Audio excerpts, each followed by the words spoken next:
வணக்கம் and welcome to cinema matrix. இந்த வீடியோவில் எதை பற்றி பார்க்க போகிறோம் அப்படின்னா 12th வீக்கில் யார் எலிமினேட் ஆக போகிறாங்க அப்படின்றத டீட்டெயிலாக பார்த்துலாம். அதுக்கு முன்னாடி நம்மளோட சேனல் நீங்கள் சப்ஸ்கிரைப் பண்ணாமீங்கன்னா சப்ஸ்கிரைப் பண்ணி சப்போர்ட் பண்ணுங்கள்.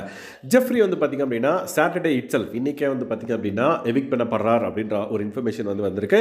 ஸோ இந்த வாரம் எத்தனை எவிக்ஷன் இருக்கும் அப்படின்னு பார்த்தீங்கன்னா கண்டிப்பாக 2 எவிக்ஷன். ஏன்னா சாட்டர்டேவே வந்து பார்த்திங்கன்னா ஜெஃப்ரி வந்து எலிமினேட் பண்ணப்படுகிறார் அப்படின்ற மாதிரி அனௌன்ஸ்மெண்ட் வந்து வந்திருக்கு. அதுக்கப்புறம் நாளைக்கு வந்து பார்த்திங்க அப்படின்னா அன்சிதா அப்படின்ற மாதிரி பேர் அடிப்படுது. பட் அஃபிஷியலாக வந்ததுக்கப்புறம் இந்த பர்டிகுலர் அப்டேட்டை நான் வந்து உங்களுக்கு வீடியோவாக கொடுக்குறேன் செகண்ட் எவிக்ஷன் பற்றி.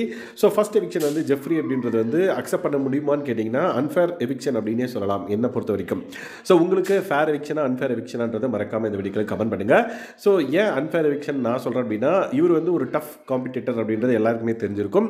ஸோ ஒரு ஃபிசிக்கல் கேம் அப்படின்னு வர்றப்ப இவரை அடக்கிறதுக்கு 2 பேர் 3 பேர் தேவைப்படுது. லாஸ்ட் செங்கல் டாஸ்க்லேயே வந்து நம்ம பார்த்தோம் இவரை அடக்கிறதுக்கு 3 பேர் யார் முத்துக்குமரன், தீபக், அதுக்கப்புறம் இன்னொருத்தர் வந்து பார்த்திங்க அப்படின்னா இவர் அடக்கிறதுக்கு வந்து இருந்தாங்க.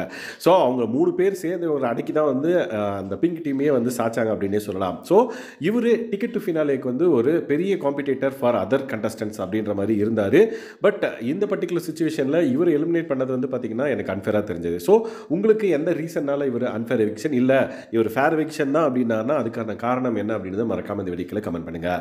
ஸோ அன்சிதா வந்து பார்த்திங்கன்னா செகண்ட் எவிக்ஷன் அப்படின்ற பட்சத்தில் ஃபர்ஸ்ட் எவிக்ஷன் இன்னைக்கு வந்து நடந்திருக்கு. ஸோ ஜெஃப்ரி வந்து வெளியேற்றப்படுகிறார் வீட்டிலிருந்து.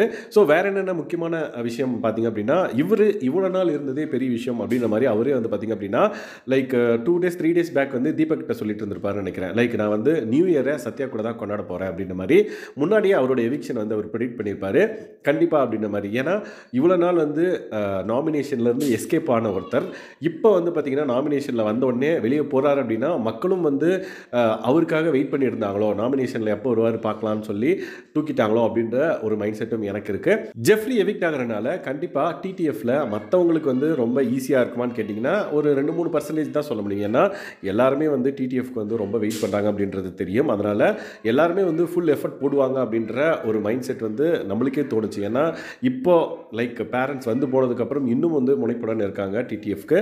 அதனால் ஜெஃப்ரி போனது வந்து ஒரு பிலோ 10% தான் வந்து பார்த்திங்கன்னா ஒரு காம்படிஷன் கம்மியாகுமே தவிர்த்து ஃபுல்லாகவே வந்து பார்த்திங்க அப்படின்னா காம்ப்ளெக்ஸாக தான் இருக்க போது டிக்கெட் ஃபினாலே அப்படின்னு சொல்லலாம். ஸோ தட் இந்த எவிக்ஷன் ஃபேர் எவிக்ஷனா இல்லை அன்ஃபேர் எவிக்ஷனா அப்படின்றத மறக்காமல் இந்த வீடியோவில் கமெண்ட் பண்ணுங்கள். ஸோ இந்த மாதிரியான பிக் பாஸ் அப்டேட்ஸை நீங்கள் தெரிஞ்சுக்கணும் அப்படின்னா நம்மளோட சேனலை சப்ஸ்கிரைப் பண்ணாமல் சப்ஸ்கிரைப் பண்ணி சப்போர்ட் பண்ணுங்கள். தேங்க்ஸ் கைஸ், பாய்.